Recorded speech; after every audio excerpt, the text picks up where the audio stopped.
everybody. Welcome to Geekoholics Anonymous, episode 9. My name is Rico, and I'm here with my co-host, Dane Cody. We talk about games, TV, movies, and whatever the hell we like. Every week we get together, sit down, have a nice casual conversation about the things we love, and usually we start off with a little section called What You Playing, where we discuss the recent games we've been playing, from consoles to PC to our smartphones. Anyway, it's been a huge week this week, I would say. Probably one of the most anticipated titles of the year so far just got released. Absolutely. If you don't know what we're talking about, that would be The Witcher 3. Witcher? Pretty sure both of us have played it. Oh, yes. I have not played nearly as much as I wanted to play. I'll let you start. Yeah, I was lucky and thankfully got it a little bit early on Monday, though not as early as some people.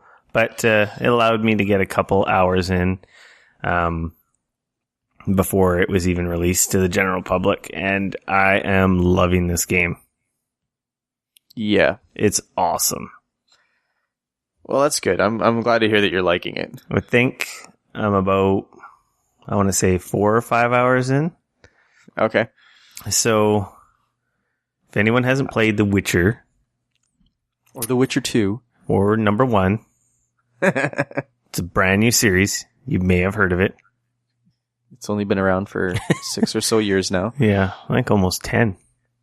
Yeah, I can't remember when the first game actually came out, now that I'm thinking about it. The first game was PC only. The second game did come out on PS3 and Xbox 360. So it's an action RPG, third person. That's my cell phone buzzing.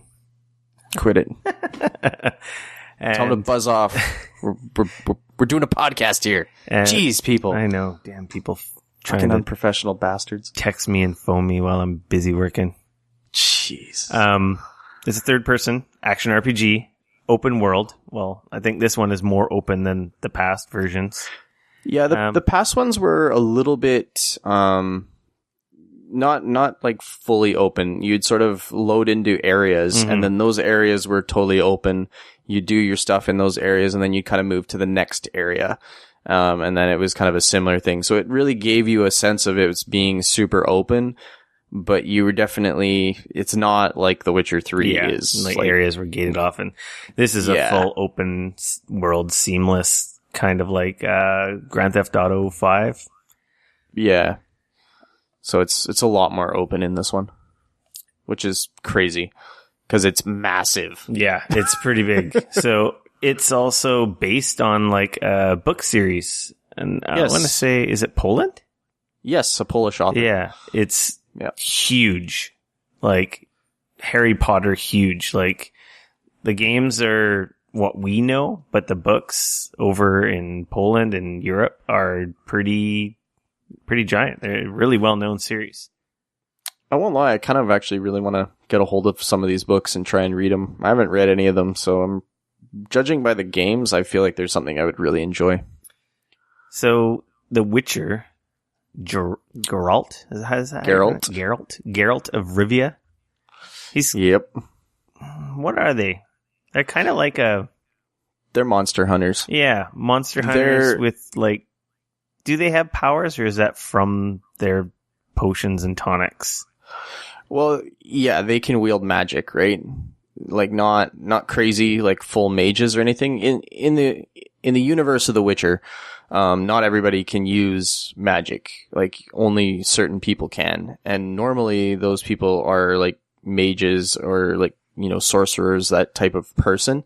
But the Witchers, they are generally orphans or something of the like that get brought into sort of a society, and they get trained to be monster hunters. And then at some point they go through what they call the mutations, and they get put under, they get given a bunch of stuff and whatnot, and it essentially like unlocks their abilities to use sort of basic magic. So you can use, in the game, you can use a variety. I think there's 5 different sort of spells, that you can utilize, like you can use like fire, and then there's another one that's sort of like used almost like a force push and shield. Yeah, and there's like a shield and a trap.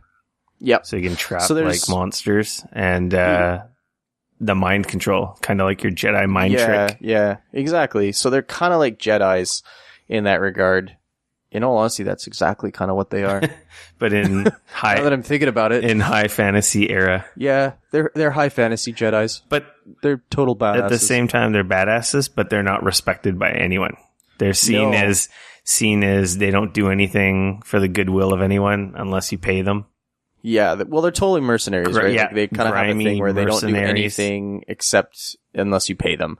And they're really big on like people do not want you around at all. They don't want them around except for when monsters are killing them all. Yeah, exactly. Then you have a monster and you're like, oh shit, we got to get a Witcher. And then you show up and they're like, oh wow, we're so happy you're here.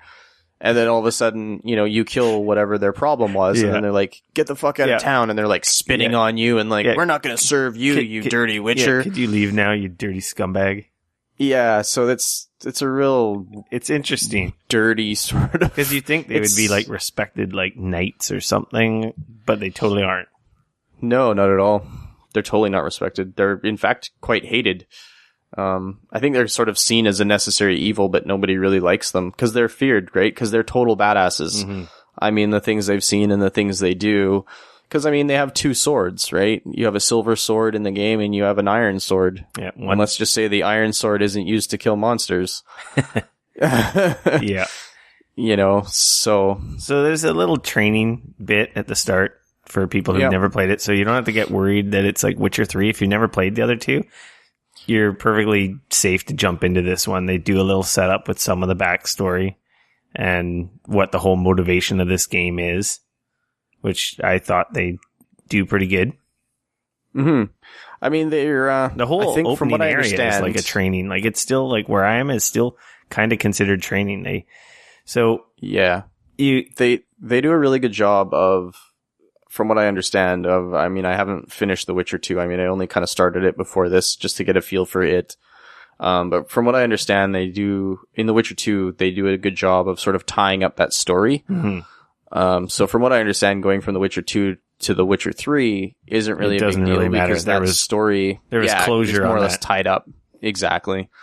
So they give you basic combat training, traversal training, and then it's like, hey, get out there. And you're introduced to the first open area, and they send you to a town, and then they kind of set you on your way. Ask around for questions, and then you learn how to kind of interrogate people. And then there's like a job board where you get blatant quests and also just quest hints. I just noticed that some of the things on the bounty board don't necessarily give you a quest, but when you stumble upon the areas that are mentioned in the quests, it'll unlock the quest, which is I think that's really cool.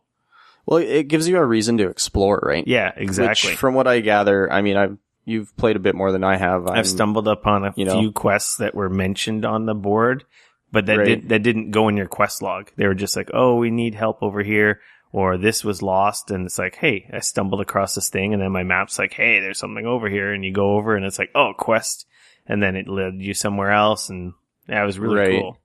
Yeah. From what I'm hearing, that first area, while huge, is like tiny compared to the next area and like the rest of the world that opens up afterwards. So, which is kind of crazy to me because even that first area is massive. He's the main motivation is he's hunting down for, I guess it's his past lover, right? Well, he's Yennefer. Yennefer's, but she's also like this huge badass mage, right? She's a sorceress, and she's super badass. Yeah, I saw her. She's in the second game quite predominantly. So you go to this town and you find out there was just a big battle. Everyone got laid out. The town's pissed off because they've been taken over by a different invading force. People are angry. People's houses have been burnt down. So you're getting all these side quests and they want you to hunt monsters. And those are some of the side quest objectives, which is really cool. I've done 2 hunts now in the first area. One is the major like storyline hunt. Yeah. But the other one was just a side quest but it was almost kind of like, I felt like I was watching an episode of Supernatural where I actually, Interesting. this person's like, oh, there's this ghost haunting the well. It's like, okay, whatever. And I go to the well. It's like, okay, there's nothing here. And then you have your Witcher vision, which is like your heightened senses, and you can see stuff in the environment. It's like, oh, there's like blood here. And you go and you follow the blood, and then you can see that there was evidence of a scuffle. And then you find out there's like a bloody journal. And, very cool. And you find out about this item being given to this wife from her husband, and he pieces it together, obviously, because he's familiar with different monsters and so forth. He's like, oh, it looks like we have a wraith. And he's like, I need to find the item that binds her to this world and her body, because he has to burn their bones to, essentially make them show up and get rid of them once and for all.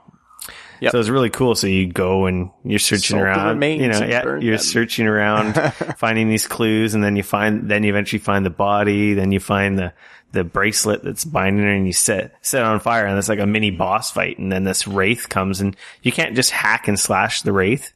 It's actually pretty ineffective, which is really cool, because so far the only enemies I've fought are like humans and wolves, and those are pretty standard.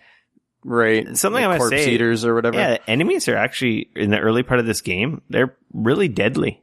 It's almost like a Dark Souls. It's almost like a Dark Souls Bloodborne thing. 3 enemies can kill you like super quick. Yeah, you gotta be smart about the combat in the game. You gotta know when to dodge. You gotta know when to get out of dodge, and you gotta know when to attack and when to parry and stuff. And you gotta be smart about it. I mean, I noticed that even in the second game. I've died in this game more than I've died in like any game I've played in a long time. So how does the death work in this game? It just reverts you back to the last checkpoint, so it's not too punishing. Okay. Which is okay. I was really worried the first time I died. I was like, oh my God. I've really got to give it. I appreciate the fact I'm playing it on PC. Yeah, me too. I think you are too. One thing I got to give this game, I love the fact that you can save anywhere, and that's so awesome. PC gaming. I mean, there are checkpoints. PC Master Race.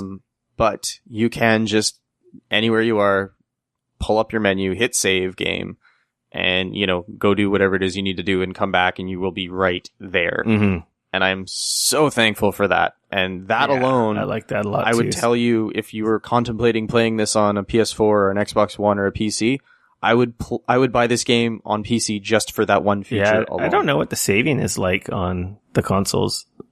You'd think it would be similar. I suspect it's checkpoint based, like every other console game, and I could totally be talking out my ass. So if there's somebody out there that's playing it on the PS4 or the Xbox One and I'm wrong, by all means, shoot me a tweet or something and let me know. But I really like that as well. Like you said, like after we're done doing the podcast, I'm going to go upstairs. I'm going to pick up my game, and it's exactly in the middle of the field where I left my guy. Exactly. Not at like the nearest hut or something. You don't have to backtrack half an hour or whatever to figure out what's going on. Oh, where am I again? Where am I going? Oh yeah. And it saved me back at the nearest tavern. I saved it right outside of the door I intended to go into. So back to that battle with the Wraith. Yeah.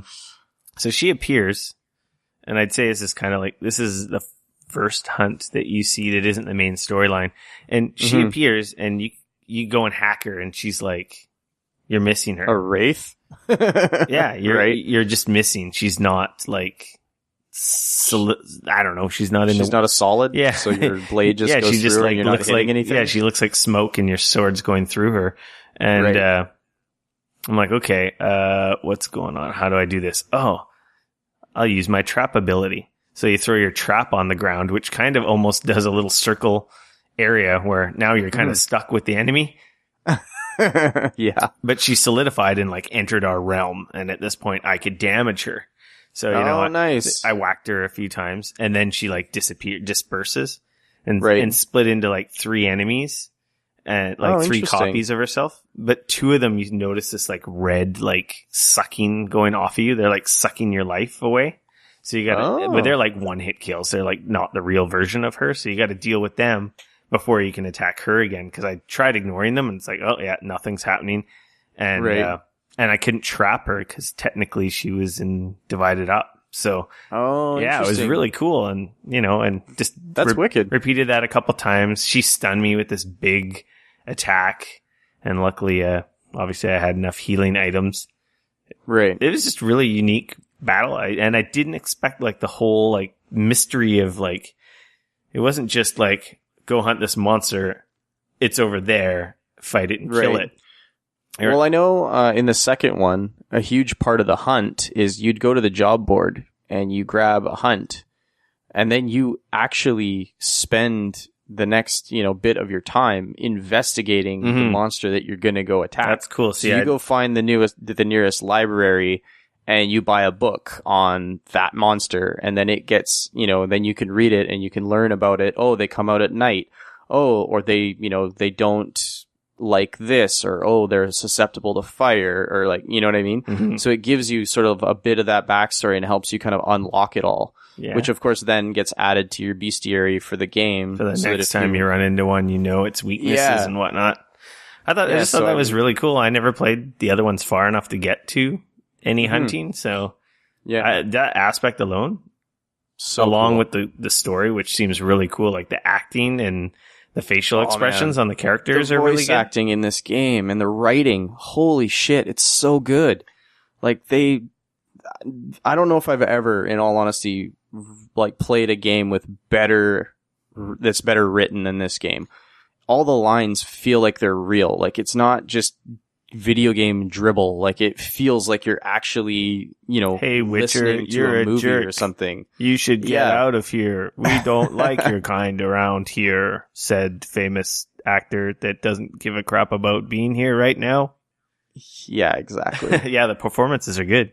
Yeah, they're really, really good. And you're right, the facial animations on like them, it's so it's awesome. It's funny watching him because he'll like smirk and be like, you can tell he's like rolling his eyes talking to certain people. Like, really? Yeah, you're just, I'm not buying your shit. You're lying to me, you piece of shit. Enjoying that, so it really helps the story. So I think I've done like, I don't know, 4 or 5 parts of the main story. Like I said, I have a good feeling that I'm getting ready to move into the big rest of the world now. This is still kind of like the training kind of area, I can tell, because it is a lot of the quests and stuff are letting you know this is how you do this and this and this, and but it's not like just this boring, you're stuck in a training montage at the start of a game for 2 hours. It does not feel like the beginning of the last Zelda game. Yeah, it's what you're saying. I'm just loving it. I'm so glad that it came together. Yeah, I'm happy I'm playing it on PC too. So I kind of mentioned this a little bit before the podcast. So The Witcher came out. Nvidia, the video card manufacturer, they released new drivers to support The Witcher 3. Yeah.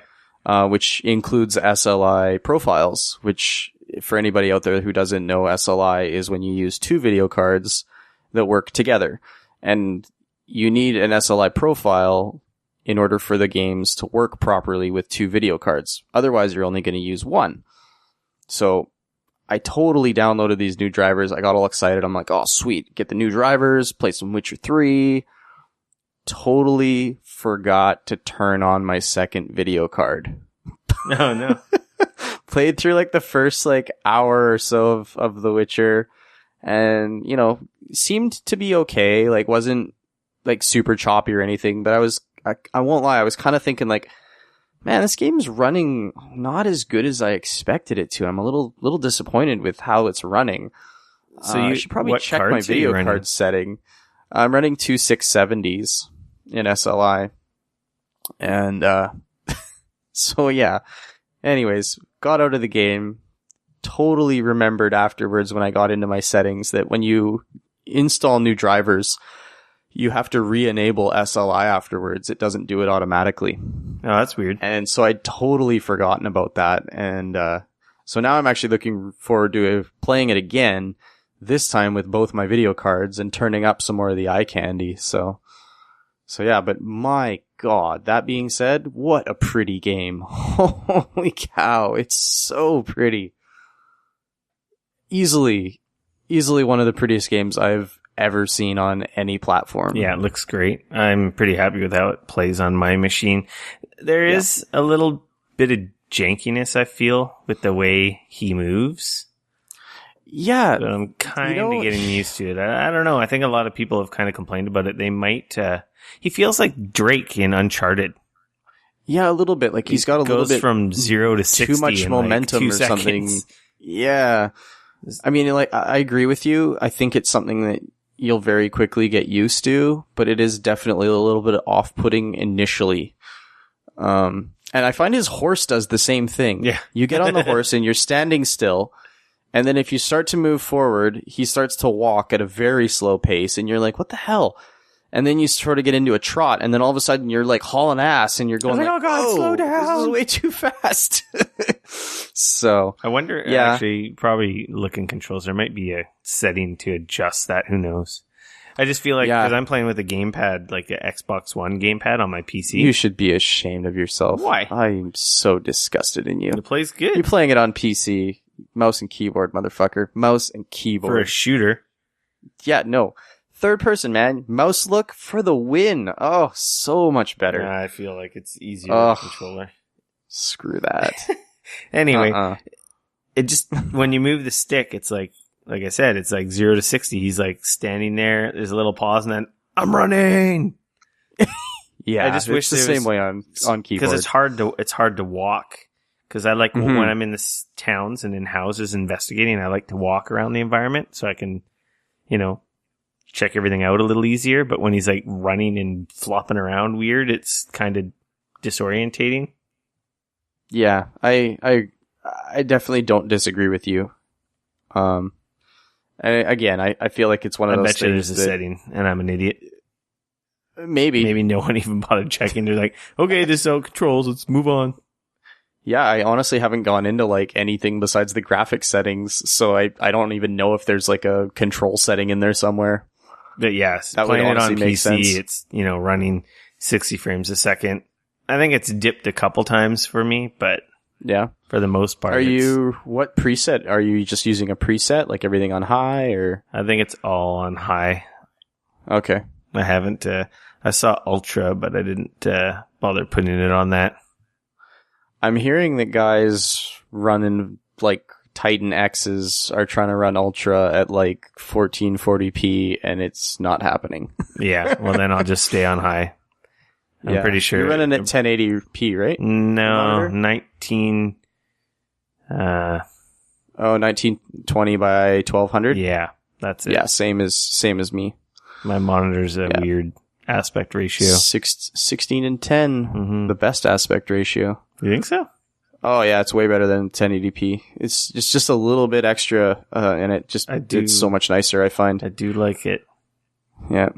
It makes me want a bigger monitor, though. This game really makes me want to buy my bigger monitor. Get like a nice 30-inch? Not that big. I think I just want a 27. Okay, fair enough. You're around 24, right? Yeah, there's not very many good 30 inches. Yeah, that are somewhat affordable. Exactly. I don't want to spend $2,000 on a monitor. Yeah, 500 to 800, I think, is my threshold. Yeah, I can agree with that. But man, it's a great game. I can't stop thinking about wanting to play more. Yeah, can we just end this podcast short today? We'll just go play The Witcher 3. Okay, it's done. That was good. Okay, see you, Dane. Yeah, later. That was me running away. Yep, upstairs. So yeah, no, it's awesome. If you have a means to play it, just go get it. Just do it. Those guys deserve your money, and it is awesome. Definitely deserve your money. Yeah. Big pat on the back. I'm glad. And they released, I think they had a press release last week saying they already had over 1 million pre-orders. Yeah. Last week. Yeah. That's awesome. Yeah. That's good for them. Yep. Yeah, no, I'm happy to see CD Projekt Red kicking it with this game. They nailed it. And this makes me really, really excited for their Cyberpunk game. Oh, yeah. That they announced. I forgot about that. Maybe we'll see that at E3. Oh, that would be awesome. E3. So, did you manage to get anything else played this last besides weekend? all the usual Marvel and Heroes of the Storm, The Hero Destiny House of Wolves expansion came out on Tuesday. Oh, did you get to play any of that yet? Yeah. Yeah. I haven't gotten... You said you were playing The Witcher? Yeah, it's kind of difficult when I want to play one game more than the other. Yeah. I am excited to try it again, but I'm pretty disappointed with the first 2 missions being total rehashes. Oh, really? So apparently there's, I think, 5 new missions, story missions. Okay. So already the first 2 are just rehashed areas going backwards. What areas are they? You can tell. You can tell our listeners. Spoiler alert. I have no idea. The stage you've played before. And then you end in a room with fighting 3 waves of enemies. Kind of video game journalist are you? They get progressively worse or harder. Useless. It's on Venus. I don't know. It's from one of the strikes. See, there you go. At least it's on Venus. That's enough. It's from the strike where you fight that guy who escaped from the prison of elders. I can't remember the name of that strike. Sure. It's all fallen enemies. They're all idiots. Oh, okay. Just makes me sad that it's just not a new environment. I thought they were opening up the reef or whatever. Oh, that's a new public space. Yeah, right. That's new, but that's just a different place to go talk to merchants and stuff. Oh, and quest givers. So it's not actually like an area where you can run around like the really awesome Earth or anything? Well, that's it. I haven't played there's like 3 more story missions. They could be totally brand new areas, so I haven't played those yet. Okay. But just from what I played, it's like, oh, they didn't really do that much. This is already, nah. But the big thing is the Prison of Elders and the multiplayer parts, which I haven't played either. So, I can't really say much besides, like, I wasn't blown away by the first 2 story missions, expecting actually some good new story content. It looks like they just did the same thing as the last time. Right. So, no new they didn't do anything new or breaking compared to what already exists in the game. So, no surprises there. Okay. But the Prison maybe this weekend we can looks cool, like that horde-based mode. I did get a new gun, that new sidearm class gun, which is like a pistol, but it goes in your secondary slot. Oh, that's kind of neat. That's kind of cool. Sweet. Yeah, well, maybe this weekend you and I can get together and I'm definitely hoping to play a little bit of that. Hoping to play. Well, I will play more. I'll have played it all. Sweet, maybe. If you could pull you away from The Witcher 3 long enough. Yeah, exactly. Fair enough. So I had to sort of head off into the nether realm of the interior of British Columbia. Yeah, you went away on the weekend? To go visit family and sister's grad and stuff like that. But I did happen to take along my Vita and totally played some Rogue Legacy. That game is awesome. That game is fantastic. It's really good. I also found out kind of a shitty thing about the Vita, actually. Ruh-roh. Yeah. So I found out that if your Vita, like mine, I'd forgot to put it on the charger for a while and it had died. So the battery had drained completely. So I plugged it in, charged it up before we left, headed off to Kelowna, woke up on I think it was Saturday morning or whatever. Nobody else was awake. So I was like, oh, totally play some stuff. I preloaded on my Vita or whatever. Hadn't played any of it yet. Rogue Legacy being one of them. Plugged in Rogue Leg, went to booted up my Vita. Of course it asks you because it's, died. Please enter the date and time. I was like, okay, cool. So I plugged that in, whatever. So it's like really dead. Yep. So then I go to play Rogue Legacy, which is a PlayStation Plus game that I downloaded. And it says we need to sync your date and time with the online. Otherwise, it will not let you load the game. Now, that's fine if you have a Wi-Fi connection. My mom doesn't have Wi-Fi. Oh, so could you try syncing to your phone? Luckily, I'd recently switched to Lollipop on my phone, and my tethering was broken. What? Yeah, long story short, I fixed it. That's what I ended up spending the morning doing because I wanted to play Rogue Legacy on my Vita, but I couldn't play that on my Vita until I'd synced the stupid time and date online. So I ended up fixing the tethering on my phone, which is good because I needed to do that for work anyways. finally got the tethering working, managed to sync up the date and time, and I was finally able to start playing Rogue Legacy. So, a little bit of information for anybody out there with Vitas. Make sure that you have enough juice and you've synced the date and time. Otherwise, you'll be in the middle of an airplane flight without Wi-Fi and you'll be SOL. So, yeah. And make sure you turn your stuff on and update all your games before you go on any trips. Yeah. So I just throwed mine on the charger and made sure it was charged. Because like, it's not a big deal. I'll just make sure, it's charged up so when I get there I can play something. So, but man, Rogue Legacy, I hadn't really played any of it. That game is fantastic. It is so good. It's a little indie game. It's kind of a Metroidvania style, but it's totally a roguelike at the same time. I mean, you play as a character and you run into a castle, kind of Castlevania style, and you promptly die because it's fucking hard. And the castle is random every time.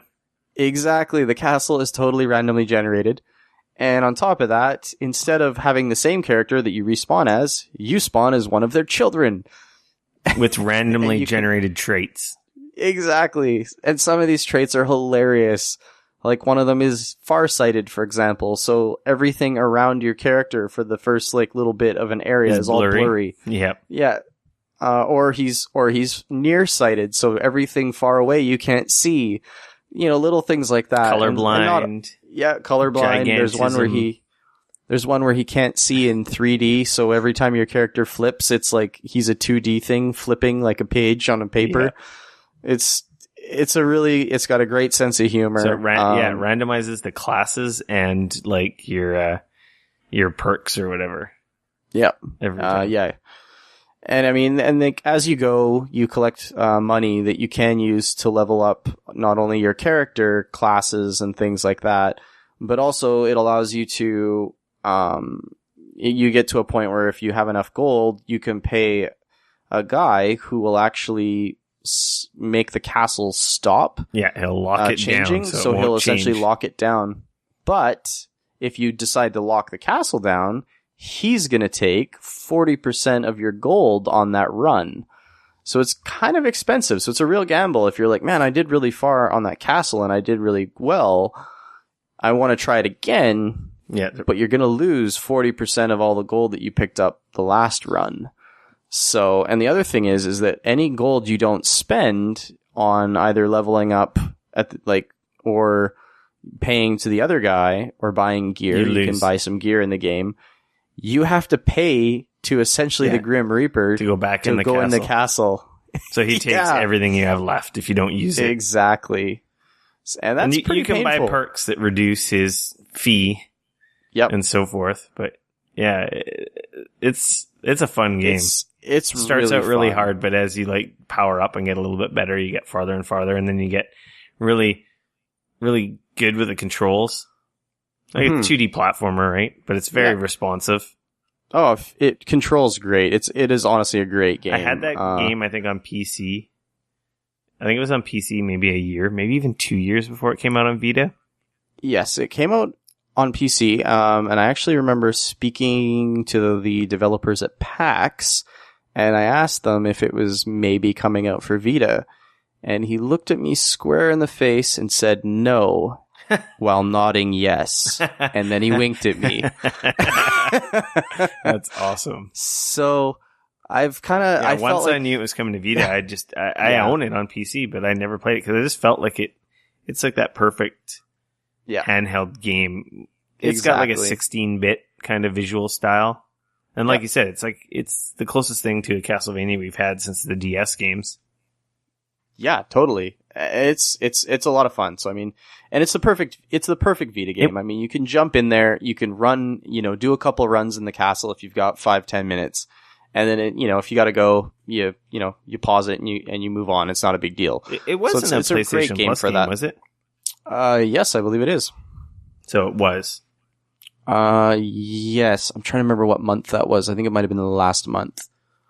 Yeah, I wasn't paying enough attention because I obviously already owned it. Yeah. It's worth it. It's worth buying. I would gladly buy it again. I mean, it's awesome. So I really enjoyed it. I played the hell out of it Yeah. when it came out. I played the hell out of it. yeah. So it was a perfect game for me to have kind of on my trip, this trip, in the morning when people were asleep. Game. And, other times when I had a few minutes here and there and stuff to, bust it out. It was great. So, yeah, no, it was a lot of fun. I was really wishing that Axiom Verge would be out on Vita by now, so I would have had it to play on my trip next week. Yeah. That's a bit disappointing that it's not yet. Yeah, I emailed them because the PC version, I believe, is out now or soon. I said, hey, what's up with the Vita version? They get back to you yet? I think the email got lost. Yeah. It didn't have an @IGN.com behind it. Yeah, who the hell's this guy? He doesn't need an answer.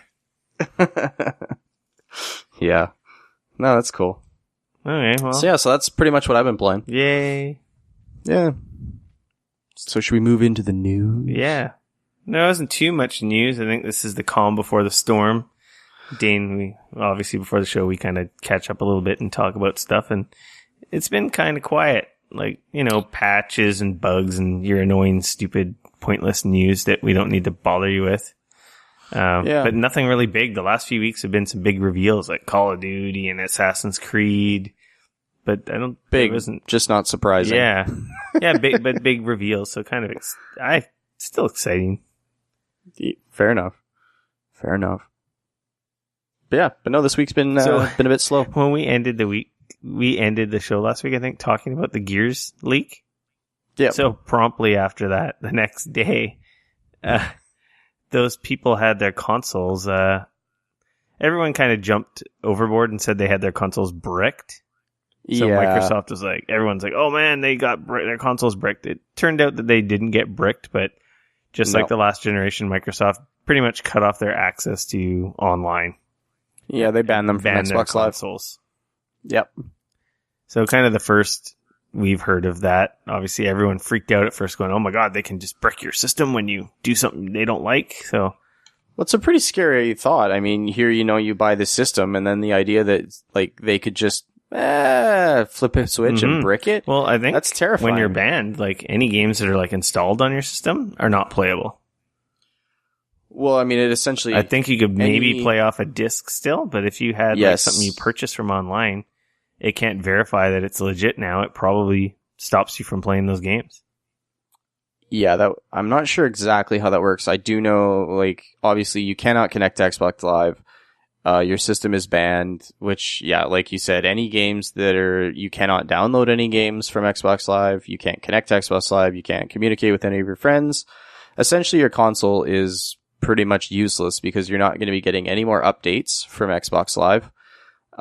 Anything like that. And anything to do with online essentially is shot. And Major Nelson comes to your house and punches you in the balls. That would be awesome. That would be so awesome. You would break an NDA just to have him show up at your house? Yeah, totally. It's like, hey, Major, what's up, dude? Oh! It's surprising and not surprising. The moral of the story is... I'd just about pay to see that. The moral of the story is don't break NDA, idiots. Exactly. It's a pretty stupid... You're given access to something months before anyone knows or the public knows. Yeah. And then you wreck it for all the people that have worked hard on these announcements. That's the most annoying part. Yeah. So guess what? I get that you want to be cool and you want to be the guy that like, oh, look at this, show the world. Yeah, I totally got this, the shit, man. But then you wreck it for everybody, and then they won't do that anymore, and then there won't be anything. Yep, pretty much. So suckers. So, yeah. So there was also this week, sort of on the bro guy running around with a massive gun bigger than his head, the Doom trailer, which I don't really know if we could call that a trailer. I don't even know if you could call that a teaser. That was pretty much a Doom 3 seconds logo. long. Yeah, it was a Doom logo with a guy with a gun before it. It was the loading. There was some important stuff in there. No, there was. It was about 3 seconds long. There was the loading of the double barrel shotgun. You can't have Doom without a double barrel shotgun. Super iconic. Yep, that's the weapon that they like. made theirs. That's Doom, man. Yeah, Doom is the double barrel shotgun. And then they showed some crazy hell machine skeleton beast Revenant or whatever they're called, where they got the guns on the shoulders and they're they run. And then it was done. Shit. And that was over. It just said Doom. So I'm sure we'll get a full trailer at E3. I sure hope so. We would have to. Considering that Bethesda has a press conference this year. Yeah, that's true. You don't rent out a theater and have a press conference if you don't got a lot of stuff to show off, because that's a pretty pricey endeavor. Yeah. They also, one of the fan sites for Doom this week dropped there was the canceled Doom 4 game, and they leaked a video sort of showing like a cinematic that got shown to... I'm not sure when it got shown. It might have been... Oh, that might have been at QuakeCon last year. Yeah, I'm not sure when. I suspect it might have been the QuakeCon one, but I'm not sure. Because they got shown a trailer that never ended up on the internet. It was like, this is the cool thing you get to see, you saw because you came to our convention. Yeah. And it totally looked so different. It was like, I got a bit of it. I didn't get to watch the whole thing. I mean, it felt like a weird Gears of War sort of crossed with Call of Duty with like Doom, and like the world is ending and shit's blowing up, but it was very not Doom. So by the sounds of it, it looks like they've kind of gone more back to the basics of Doom and sort of went, hey, wait a second. That's not really a Doom game. So it'll be interesting. I don't know if we'll ever find out sort of if that other game just got purely canceled or if they're going to change the name and change some stuff and release it as something else. I don't know. I mean, maybe we'll find out at the press conference, or maybe it'll just vanish into nothingness like some of this stuff does. I'm sure we'll find out soon. Yeah. What did you think about Doom 3? Did you play and enjoy Doom 3 a lot, or? I own Doom 3. That was the most recent, like, big badass id engine or Quake engine, like, reveal, right? That was the... Well, I mean, there was Rage was probably their last big one. Yeah, Doom 3 was before that. That was the monster closets, right? Yep. That's right. I didn't mind flashlight it. That's you either got a flashlight or a gun. You couldn't hold your gun in your flashlight. Oh, it was super annoying. Then everybody downloaded it was a beautiful looking game. Yeah. I just feel like the problem with the Doom games is they didn't push the genre forward enough. Yeah, they just had the same. They seemed like they were stuck in time, like very simple mechanics. They didn't run down that hall.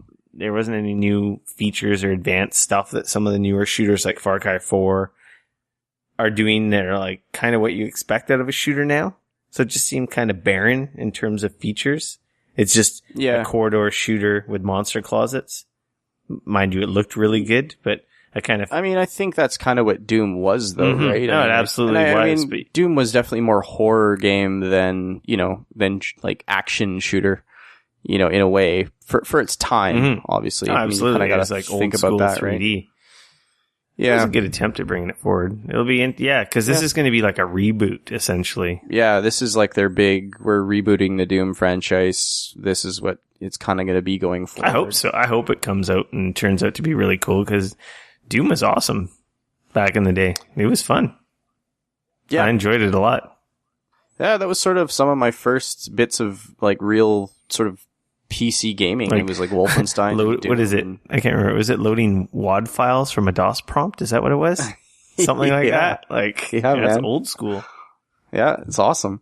And then there was a couple, obviously, like, there was like sort of expansions to it or chapters or whatever there was to Doom. I think if you besides coding kitties, if you showed them a command line, they'd be like, what's this? I just go to the website and click on the play now button. Or double click on the icon. Yeah, exactly. Yeah. Speaking of PCs and hardcore PC stuff. Oh, yeah, dude. So, Oculus Rift PC specs announced Welcome this to week. The VR section. Yeah, this is our VR Minute brought to you by Oculus. They're pretty hefty, I'm not gonna lie. I was actually surprised that they were as hefty as they were. Although, not surprised at the same time, because I'd sort of heard from people in the know that it was going to take a very beefy PC to run, games in 1080p properly on the Rift. So these specs are for running a Oculus game at 1080p and 60 hertz. So, well, the equivalent to that, because the Rift is actually running at 2160 by 1200 across the two screens, and it needs to run at 90 hertz over the dual displays. Simulate that 1080p. Exactly. For both eyes at a high frame rate so you don't puke your brains out. Yep. So they're saying that you're going to need a Intel i5 4590, which is a quad-core, fairly skookum processor or greater. You're going to need 8 gigs of RAM minimum. You need a compatible HDMI 1.3 video output. That is required. Oculus needs that in order to function. You need 2 USB 3 ports, also required, or it will not function. Windows 7 with Service Pack 1 or newer, also required, or it will not function. And they're recommending a NVIDIA GT 970 or AMD 290 equivalent or higher. Now that's pretty, that was the part that actually kind of surprised me the most, because those are fairly high-end cards. Yeah, like those are both over 300, 350 video cards. Yeah, those are both sitting around the $350, $400 so mark. An Intel machine, which is already more expensive as well. Then yes. Well, I mean, you could, like, it does say equivalent or greater, so I mean, you could run blow all those possibly specs out of the AMD. water, luckily. Yeah, I mean, I'm sitting just fine because I am running SLI, although they haven't announced how that's going to work yet with Oculus. So, well, probably be a card per half, maybe. Yeah, I'm not maybe sure. Some weird driver stuff, maybe. Yeah, that's my guess. It might be time for me to upgrade. Oh, but yes. I suspect that there'll be a lot of people running out to do a little bit of upgrading. But yeah, this kind of the intro price to VR, you can say, is easily probably a $1,500 computer. Yep, totally. Totally to run it well. Yeah.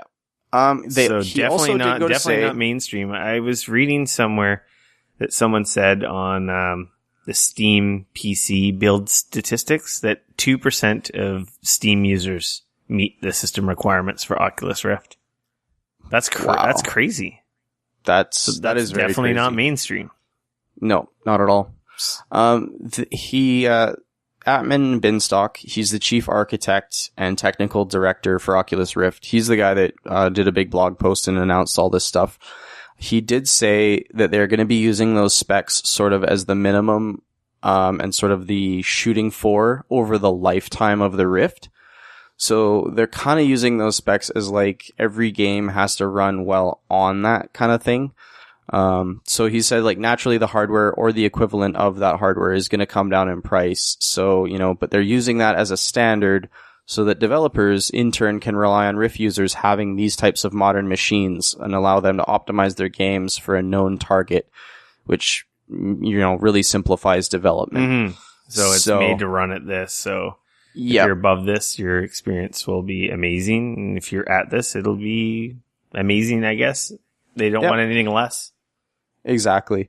Well, you got to understand, he flat out said raw rendering cost alone, a VR game requires approximately 3 times the GPU power of a 1080p rendered game. Yeah, that's crazy. Yeah.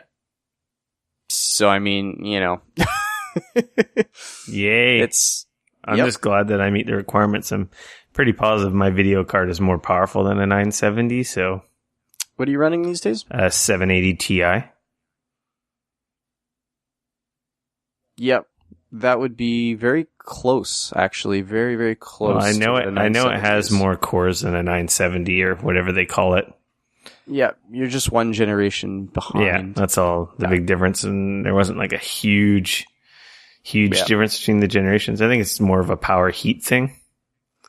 Yeah, the 970 is a fairly significant jump. I was fairly impressed. It's an awesome card. Oh, man, I would like to get a 980. I'd like to get 2 of them. or a Titan X. I mean, if you got to go somewhere, right? Apparently, two 980s and SLI are better than a Titan X. Yes, I would imagine they would be. And cheaper. Yeah. What is a Titan X? Is it like $2,000 or $3,000? I think I thought it was 1,500. Oh, it was only 1,500. Only 1,500. For one card, though. I mean, that's pretty. Whew. Yeah. Well, when I bought my card, like a year and a half ago, I want to say I got it a year and a half ago. It was $600. Yeah, that sounds about right. I think that was right around the time you picked it up. Well, the 780 at the time was as powerful as was it the black that they had back then, which was their crazy version? Well, they had the Titan, the regular Titan. Yeah, it's basically a cheap Titan. Yeah. Yeah. Oh, no, it's VR expensive is. Yes, very. So yeah, very expensive. The affordable way to get into this is going to be with the PS4, I think, and Morpheus. So it'll be really interesting to see. I think you're pretty much right. Yep. I think Project Morpheus is totally going to be sort of the way to get into this. So it really goes to show that it really goes to show that the Oculus headset is really nothing but a screen. It doesn't do a lot of heavy lifting at all. No, the headset itself doesn't. Totally does not. It's it's all done on hardware. I mean, obviously there's going to be some stuff in the headset to make sure that it sort of acts like one screen, stuff, and there's various tracking and that type of stuff for sure. But yeah, as far as all the heavy lifting, it's all happening on your PC, which is why it needs to be so badass. Mm-hmm. So, well, next year, woohoo! So you've got time till 2016 to save up. Start saving your pennies. $200 a month, and you'll have a really high-end PC, and you'll be ready for the future. I suspect that I might be needing to do that in the not-too-distant future. I'm lucky because I just upgraded my PC, so I have like the newest processor and motherboard and shit. All I need to do is get a video card. That was the one thing I didn't upgrade because my video card's still pretty freaking beefy. Yeah. See, what ended up happening for me is back when I built mine, I went all out, did the i7 and the 16 gigs of RAM well before people were doing all that stuff. And it's lasted me now for like 4 years. But the problem is it still runs everything That was my last machine. But the problem that I'm running into now is that I think my motherboard might starting to be going. Yeah. Yeah, I know. My USB ports are acting kind of funny, and when I reboot, I have to like unplug my mouse and keyboard. Otherwise, like they don't want to come back on properly. So it's, I'm hoping that it lasts long enough that I don't have to worry about it. But we'll see how it goes. When we go to PAX, I'll steal one of the Titan, whatever the hell they're called now, X. So we'll just go to the Alienware booth. You can steal a motherboard. May as well take whole computers while we're at it. Forget it. Yeah. We'll just go to the Alienware booth and we'll just sort of, quad that, SLI. Or we'll just talk to the Razer guys and gank one of those sweet laptops that they're always look over there in everybody's face. What's that? Yeah, is that Major Nelson? Is that an alien? Oh, that was one thing that someone mentioned is these specs definitely put it at that. No one with a gaming laptop is going to be able to use Oculus. Well, I mean, there are some laptops with video cards that are strong enough to do that. Very high-end, like, just released laptops. Like, $3,000 laptops. Yeah, I didn't say they were cheap. Yeah. I just said they were out there. I think if you spent $3,000 on a laptop, you're an idiot. Yeah, I don't know. If that's the only, if money's not necessarily a big thing, I mean, look at any $3,000 tower would destroy. Yep. Oh my God. But you can't really, take it to a coffee shop and put handles on it. Play The Witcher 3. Just put straps on it, carry around like a backpack. Oh, that's funny. I've seen that. Yeah. So, fair enough. Nice. So, yay. Yeah. Actually, something I want to mention real quick. which is Sure. over now, which of course I posted on the site and on Twitter. PlayStation had like a wicked flash sale on Friday to Monday. So obviously listening to this, you missed out, but I actually picked up Freedom Wars for $5. Nice. So on Vita, I got that. There was so Sweet. many good games, and like The game is everything awesome. was under $50. Or not That's fantastic. $5. For $50, you could have bought like 10 games. The only reason I didn't play Freedom Wars on the weekend at my mom's is because she didn't have Wi-Fi. Hence, I played Rogue Does Legacy. she just not have internet at all? It's complicated. She doesn't really have internet. She doesn't use it. Does she have a smartphone? Yep. Well, I guess if you don't use it a lot and you have a smartphone, you can't really justify spending all the money.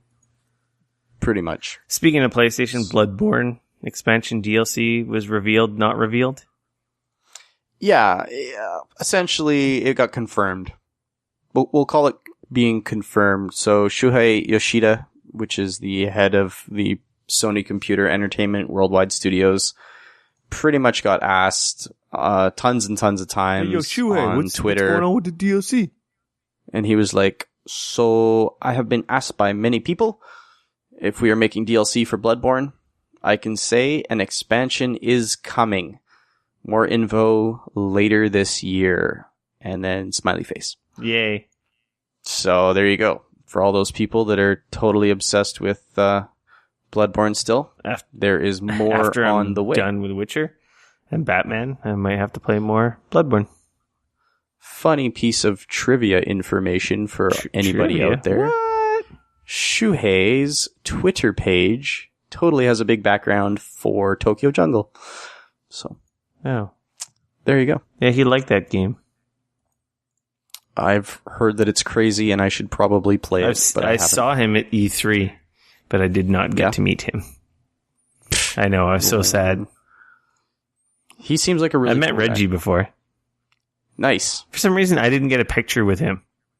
The Reginator. My buddy Scott got a picture with Reggie, and I didn't.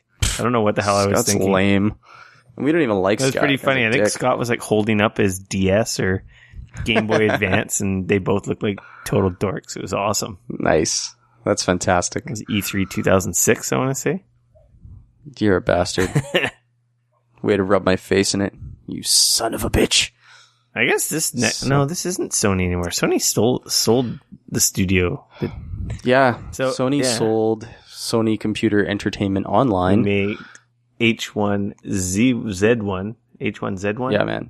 Yeah, we're Canadian. It's Zed. Zed. It's a fucking Zed. H1Z1. H1Z1. H1 Zombie 1. Exactly. So what happened is over like the last weekend or last week, I guess it was, they banned like a ton of people from these games for cheating. That's a PC like game. we're talking, yes, So no surprise there. massive PC game. And they banned like, I don't remember the exact number, but it was high, well over 2,000 I people. want to say I saw 10,000 somewhere. Yeah, it's a very large number. So a bunch of those people came back to the studio and to the developers and they were crying. They were like, please, we are so sorry. We will never cheat. Please let me back into the game. I will do, please let me back into the game. And pretty much the lead developer was like, why are you crying to me? Don't apologize to me. Like, that's great that you're doing this, but if you want to apologize, go apologize on YouTube to all the people out there that you were cheating on and being a fucktard to. And Yeah, that's just brutal. don't That reveal sucks. anything. Don't reveal anything, obviously personal about yourself or whatever. 'Cause But someone's gonna if you murder send you. me a link. Send me, yeah, exactly. But send me a link to that video. Well, a bunch of people actually started doing it. They were publicly apologizing on YouTube. Saying, I'm sorry. This was me being a fucktard. I don't want to be a fucktard anymore. Please let me back into the game. I know I watched one of the videos and the guy had spent over $100 on the game on in-game DLC and other stuff. Oh, wow. And, Why would you cheat at that point? I don't know. That's, like I said, they're fucktards. So the studio has actually been unbanning some of the cheaters that are willing to go out there and publicly put themselves on display, calling themselves, we are fucktards. We cheated. We don't want to do it anymore. So that's kind of a big deal. Scary. If anything, they're lucky because, like you said, you invest a bunch of money in this game buying DLC and mods and stuff, and if they detect that you were cheating or have like hacks or anything, they essentially can shut you down. There goes your game. There goes your account. Like Steam. I'm terrified of running any kind of like save hacks or mods or anything on Steam because I don't know how many games I have on Steam. I think you have over 100. I definitely have over 100 games. But I imagine I would like cry if I was to get banned. Yeah. Oh, totally. It'd be very sad. Would be brutal. Like that's your entire PC gaming library pretty much. And then to have it gone and then have to start over again, like that's thousands of dollars. Are crazy. Yeah. They're lucky. But I imagine that's not going to work for everybody. No. But, if that's a game that you absolutely want to play. It looks like a cool game. I've actually contemplated. I've been wanting to try it. I just haven't had the time. Because apparently the Battle Royale mode in it looks awesome. Yeah. It sounds really fun. You've seen the game, right? You kind of know what it is? Yeah. It's like an open world survival game. And I mean, it's kind of like DayZ. Zombies, right? Yeah, I want to see there's zombies. It's essentially like DayZ, but the Battle Royale mode is they just drop in 100 play. It's like a 100-player multiplayer match. Mm-hmm. So they drop you in all over the world. I think everyone parachutes in, and I think you get nothing. So you got to scrounge up a vehicle, scrounge up weapons, scrounge up armor, and it's basically last man wins. So it's pretty intense. Sounds awesome. Oh yeah, it's because there's also like, if I'm not wrong, isn't there also like zombies and shit in it too? I don't know in the Battle Royale mode if there's zombies too. I think it might just be like Battle Royale. Wow. That's either way, if there is or isn't zombies, that's still crazy. Mm-hmm. That's a lot of players to just drop into a world and be like, hey, have at it. Out. Yeah. That's awesome. And no one's your friend. It's just like, no. Oh crap. That's crazy. Speaking of PC, Heroes of Storm open beta. So now all you suckers can jump in and play and suck so I can beat you because we got our ass stomped on Monday. Oh, did you? So depressing. So in other words, more people are starting to play that now. I hate losing. Well, it's difficult because we were playing three of us. So we had two randoms and communicating with two people who aren't in your voice chat. And, it doesn't work really well. It's right. And you could tell the teams we were playing were all like 5-man teams because they just seemed to always be outnumbering us in the team matchups and stuff. So. Right, okay. They were close matches. Like, one was a total ass stomp, and the other two were close, and then we made some mistakes, which basically cost us. But maybe with all this new fresh blood, maybe this will even it out a bit. Let us get some more wins again. No, fair enough. Glad to hear that it's got some legs for you guys. You've been playing it almost every week now. New hero was revealed. He seems all right. Right. He's expensive. Yeah, that's not a surprise. I think I almost have enough gold to buy him. I don't know if I'm going to, though. Okay. Do you want to talk about this last thing? I don't really care about talking about it. Don't really care either. You guys will never know what we held back from you. The lost episodes. Patreon exclusive.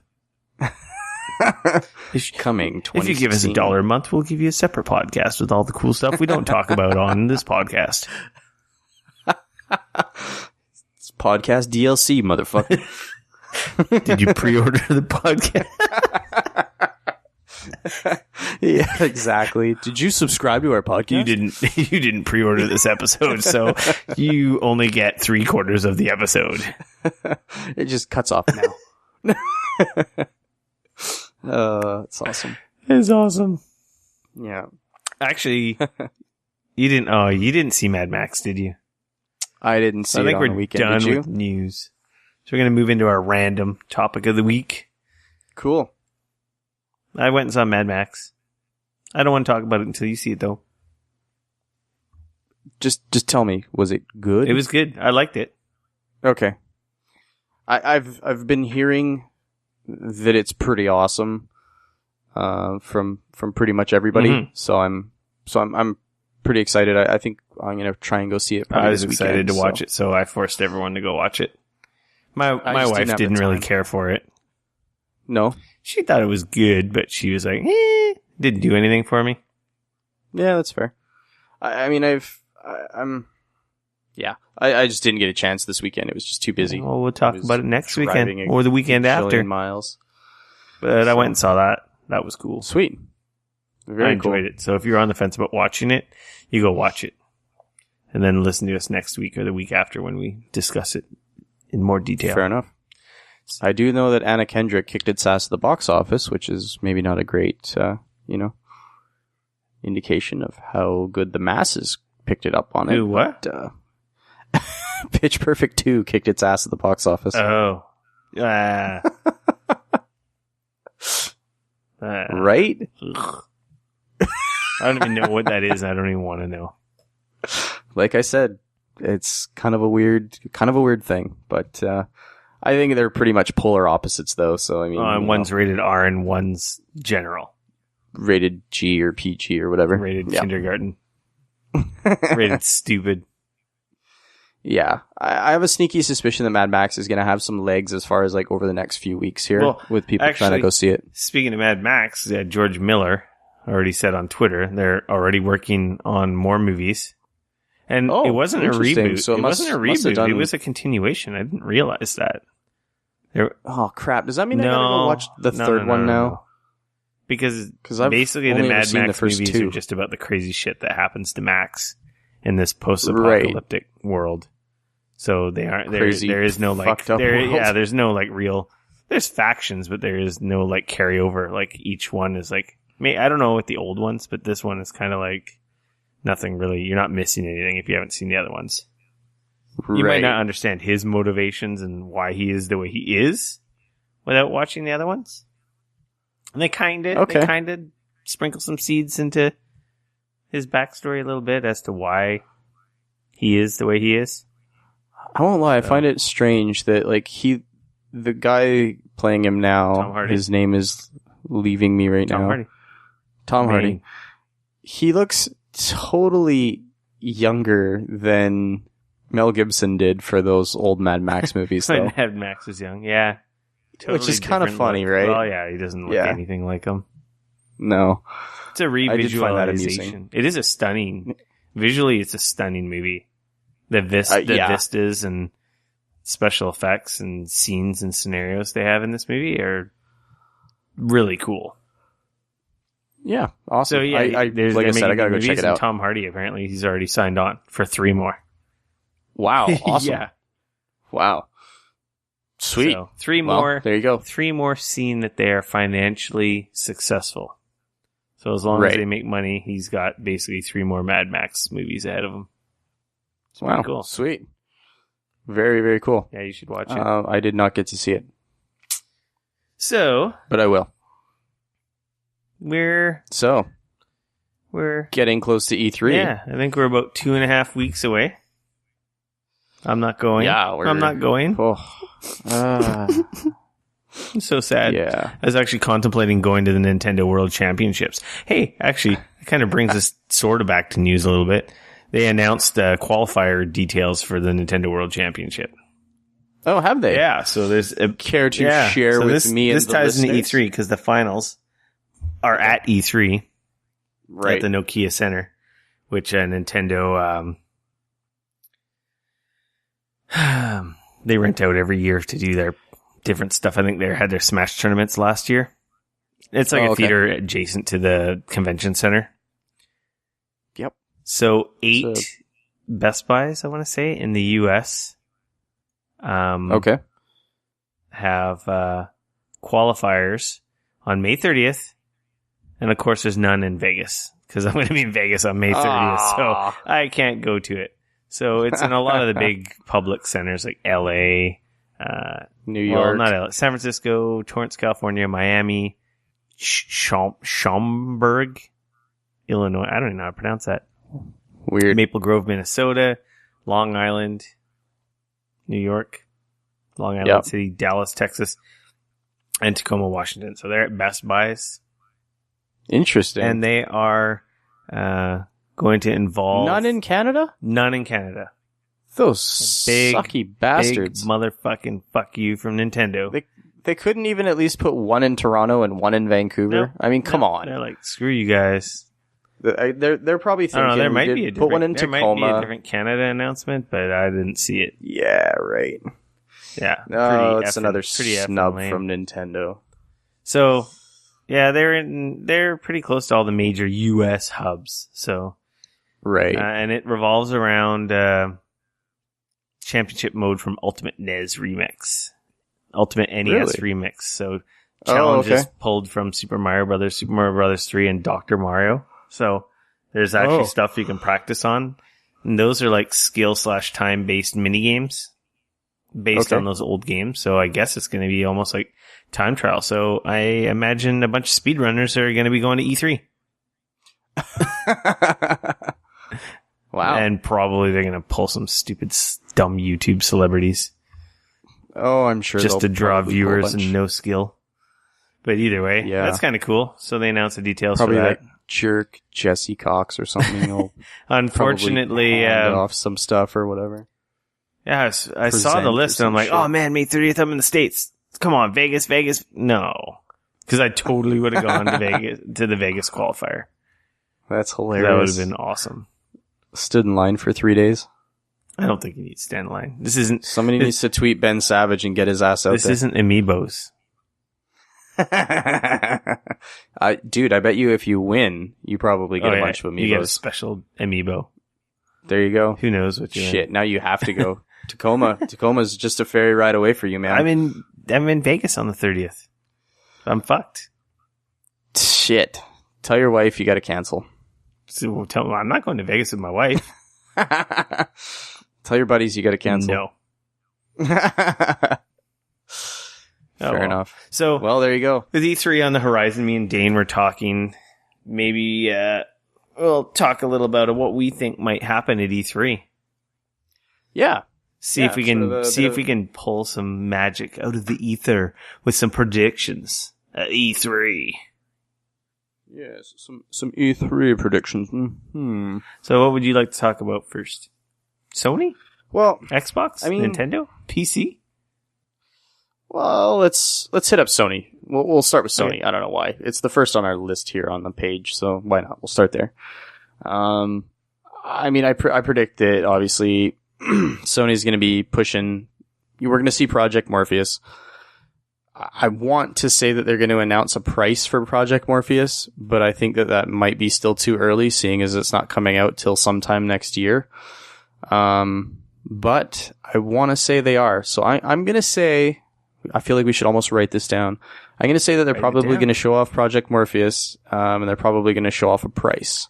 I think it's going to be the biggest presence that Morpheus has had. It's not going to be behind closed doors for only select press, yeah. A lot of people will get their hands on it that haven't been able to try it yet. Yeah, I think you're totally right with that.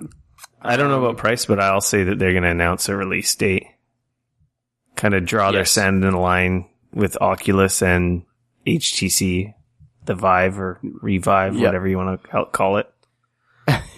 Yeah.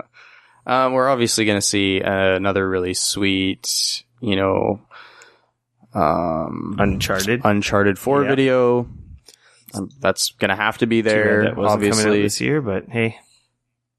Yep. It's all good. But they'll show it off anyways. It's funny. I was trying to think about this earlier today. I'm honestly not sure kind of what Sony's got in the mill right now as far as they got a God of War remaster. Games. So the rumor is they'll probably talk about that. There's potentially going to be a God of War reveal. Oh, like you mean a new one? Like a new one, yeah, for PS4. Okay. Whether it be a reboot or a different character. I heard mumblings of that world with someone else. Like not Kratos. That would be cool. That would probably be really cool. That would be really neat, yeah. or Because the games maybe are great, more than but one playable character. The games are great, but I think if anything, people have kind of burnt out on Kratos, right? Yeah, I think so. So, I think we're probably. I mean, I wish that I could say I think that they're going to announce all kinds of cool Vita shit, and we're going to see a bit of a revival with that.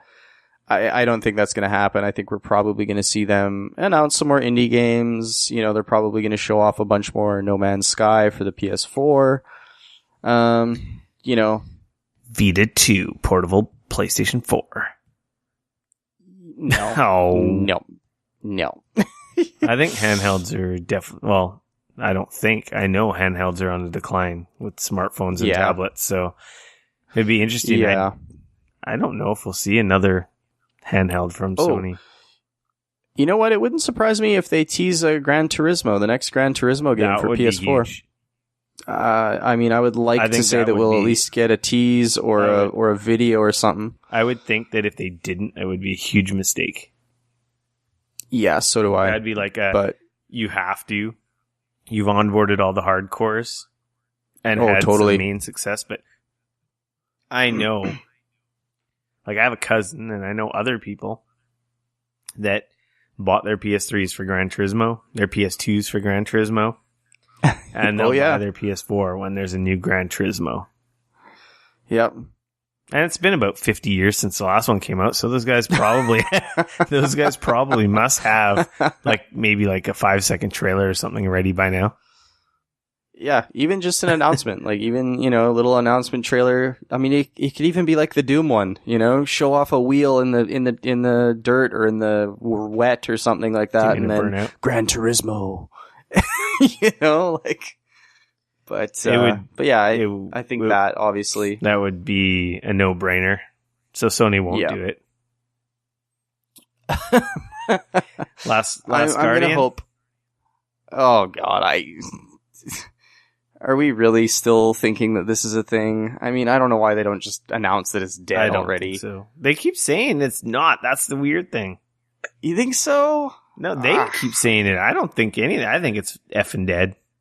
Oh, I think it's totally dead. But I mean, the developer that was developing it doesn't even technically work for them anymore. He left, and now he's supposedly on contract with them to make it or whatever. But I don't know. I think it's I don't know. I feel like the game that they were gonna create is not the game that's gonna show up anymore, even if they did make it. So they are definitely. You don't even have to predict this. I'm positive they'll come out arms swinging with obviously tons of indies. That's something they've been super successful with. Yeah, I think so. There'll be tons of indies. That's where we're going to see our Vita support. But yeah, like you said, I'd be amazed if they had any. It would be cool if they did a sequel to Uncharted or some Vita exclusive, but I don't think the numbers are there to justify it, unfortunately, even though it's such an awesome console. I know. That's exactly how I feel about it. I don't see it happening though, unfortunately, which makes me sad, but it is what it is. Outside of that, I mean, we're going to see all the regular stuff show up on, Call of Duty is going to be there. Stuff. Assassin's Creed's going to be there. Exactly. They're going to show off videos for those. They're going to talk, they're probably going to show off a new video for Metal Gear Solid again. Oh, yeah. Cause that's coming out in the fall. So there's probably going to be a push for that. There'll probably be some exclusive bit that you can only play on the PlayStation 4, like an exclusive mission or something like that. Exclusive gun. Exclusive DLC. Exclusive skin. You get a new hat and, you can change the color of your arm or something. I don't know. Do you think we're going to see any new major IP? I would like to, but I doubt it. I'm really curious. You've got a couple studios. Like, for example, the studio that made Knack, they haven't really announced what they're working on since then. So, I mean, that would be sort of very curious. That the guy that created Knack was, sort of one of the hardware designers of the PlayStation 4. The Killzone developers, Guerrilla. Yeah, exactly. We haven't seen anything Rumors out of are those they guys. were working on a new shooter. I'd really be curious to see what those guys could do with a new IP. I'd really like to sort of see them skip. I prefer them to. I liked the last Killzone. it was the best one, and I wish that was essentially their first one. Yeah. Because that one was so much better than the rest of them. Yeah, that game was really good. I was really impressed with that game, and it looked really good too. Issues with pathing in that game. I found I got lost in some of the environments, which was annoying, and I got killed cheaply. But beautiful game, good, like a better than average launch title. So totally. For them to have freedom and do something new and just ditch Killzone and stop trying to be the Halo killer, which was always the motivation behind that game, that'd be really cool. Yep. No, I mean, I'd like to see something like that. I mean, we're obviously, I don't think we're going to see, I think it's too early to see like a Titanfall 2, which they've already sort of said is probably going to be coming out on multiple consoles and stuff. It's probably going to be a trailer tease. But that would probably be at EA's, would be my guess, if anybody's, because it's an EA published title. Again, as far as like actual Sony, I mean, I'd love to see them come out with a new IP, but I mean, I don't know. Maybe that'll be their surprise for me. I don't know. Is there anything that you're predicting for Sony that I missed? I don't think so. I would like something new, but yeah, I'd be surprised if there is any new IP. Like we know the biggies that are coming and the ones that have been away for a while, like you said, Gran Turismo. That wouldn't be a surprise. That's just like, hey, we're finally ready. Here it is. Like that's an inevitability that there's going to be another Gran Turismo. There's no doubt about that. I just hope that we get it before, and we know we have our next the end of the PlayStation. We know we have our next Grand Theft Auto, or not Grand Theft Auto, Metal Gear Solid coming. I won't lie, man. I would be ecstatic if they announced a sequel to The Order. That would be awesome. That wouldn't be surprising. Too soon. I think. Teaser. But still, that would be cool. Just like a teaser rendered trailer, and then like a real proper reveal maybe next E3. That would make cool sense timing wise. Yeah. So yeah, I enjoyed The Order. Like, despite the negative hype, I enjoyed it. And it was a beautiful game. Yeah. One of the best looking games out there, period. Yep. I agree. So, do you want to move on to Microsoft? Or do you want to hit up Nintendo? Just crazy, wacky prediction. Okay. What do you got? I would like a new handheld.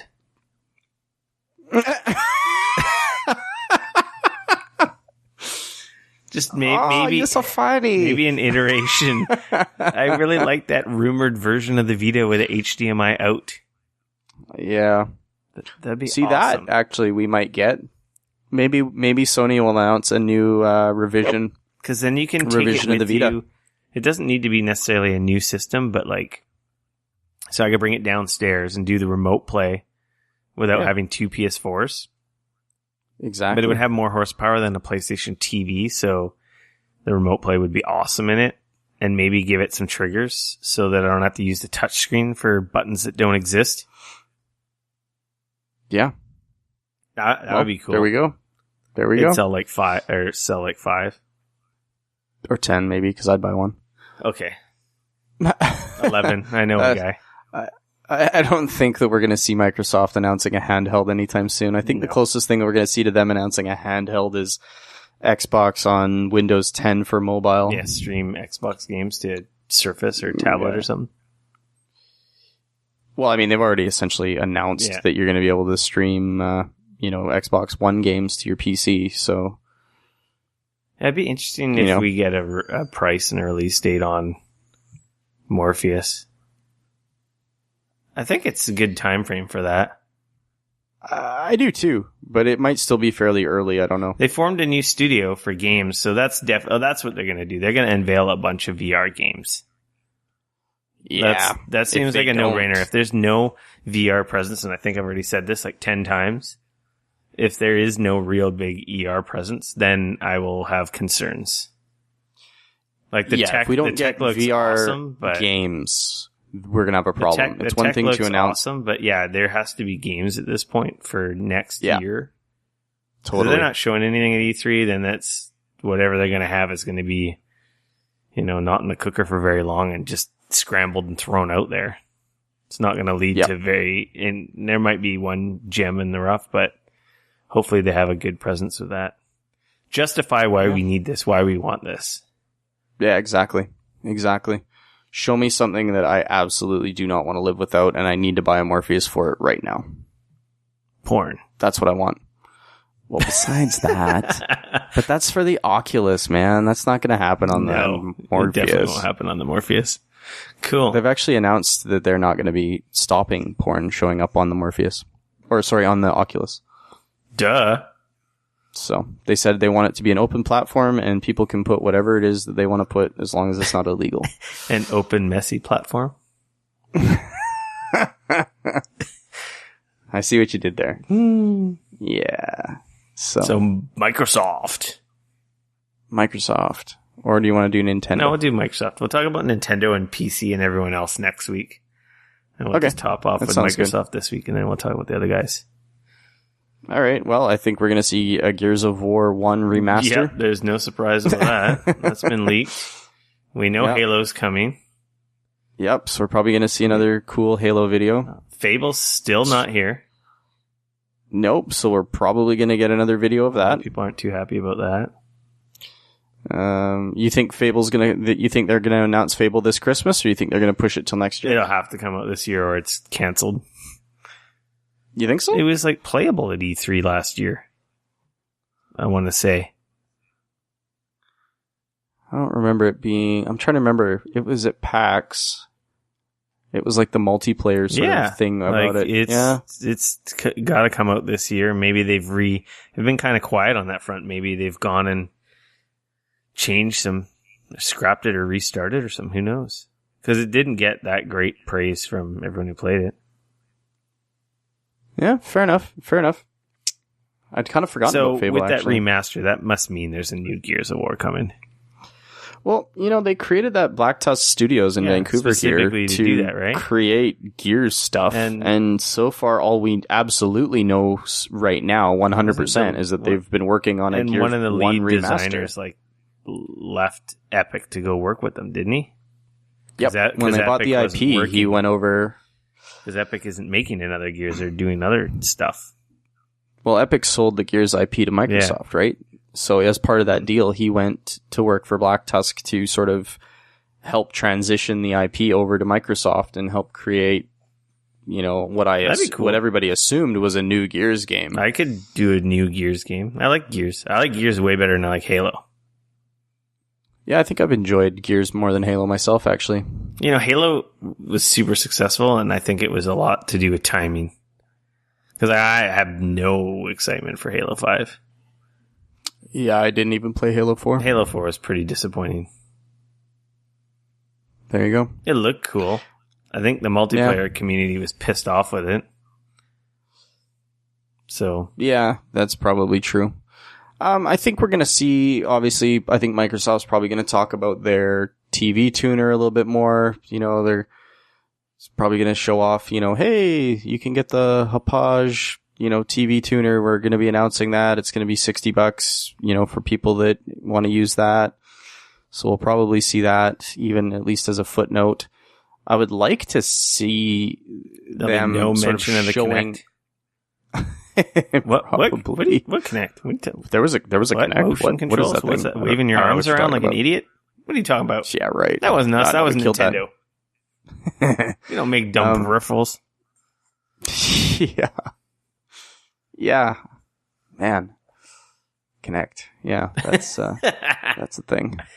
That was a thing. Xbox on. It shuts off. Xbox turn off. I just turned someone's Xbox off. Nice. You're a bastard. Meanwhile, mine's probably just turned on upstairs now. Yeah, exactly. Yeah, no, I'm trying to think There'll be a new Forza. What they could announce. You think so? Oh, absolutely. Already? Well, because they had 5, which is the Turn 10 studio, and then they have Horizon 2 which is the other studio that I can't remember their name. Horizon 2 is awesome. It was like my favorite car. That's my favorite car game in like forever. Wow. If I wasn't distracted, I really want to pick up Project Cars. If I wasn't distracted with playing all this other stuff, I would definitely be playing Forza Horizon again. I really enjoyed that after playing that Fast and Furious expansion. It's a really good game. So yeah, I'm positive it'll be a Forza 6. Wow. They've already announced Forza 6. Like, there's no surprise Actually, yeah, I guess you're right. They with have, the unveil with of the- the stupid with the unveil of car. the Ford GT. Yeah, you're right, actually. Okay, so we're gonna see another Forza game. So that's good. We're gonna see something about Fable. Here's a question. What's coming out of Rare? bunch of crap. What? I mean, Nothing. Rare I makes want stupid something awesome. avatars and garbage. Avatar. Rare is not even the same company it was when they bought it. I know that, but I have hope. I have hope, you know? Some of my favorite all-time games were made by that stupid company, and I want to see them do more than wallow in... Yeah. Rare, all it is now Connect is hell. a shadow of its former self, Yeah. basking That on being said- fond memories from a golden era of gaming. That being said, they still haven't really announced anything that they're actually working on, so I'm still holding hope that maybe they're working on something cool. Hey, maybe we will be surprised. Yeah. Ooh, there might be a sequel to Rise. Is that a good thing? I mean, that liked was Rise. Fair enough.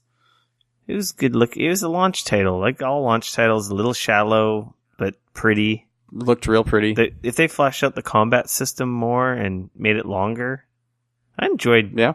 the killing and comboing, and that was kind of fun. I enjoyed dismembering Roman soldiers and barbarians and cutting heads off. It felt good. It looked good. Fair enough. It was so quick time. It got super repetitive at the end, but yeah. Yeah. You know, now that I mention it, I guarantee you there's going to be a sequel to that. Wow. Oof, those are big words. Big words. I don't know, man. I don't think it did well enough for it to get a sequel. I think it did all right. Yeah, I don't know, man. I mean, that studio just about shuttered itself after that. I think you suck. I don't know why I'm defending Rise. It wasn't that amazing, but still.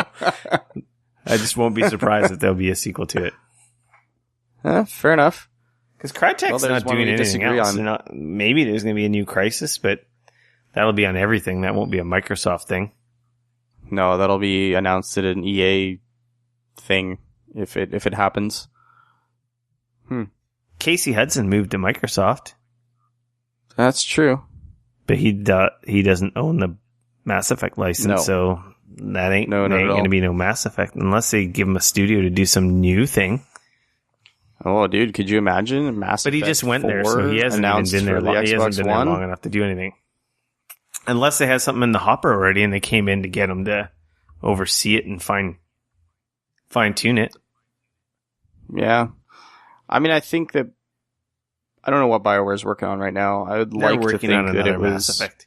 probably Mass Effect 4. I don't think It'd a be pretty Mass huge Effect. I think a different story in that universe, in the same universe. or even just a new IP, sci-fi IP would be. I think people would be pretty happy with that, with their pedigree. Yeah. Could you imagine if Microsoft managed to pull that off as an Xbox One exclusive? That would be pretty huge. I don't think anyone can pull that off now without first party in-house. There's too much money now. These games cost too much.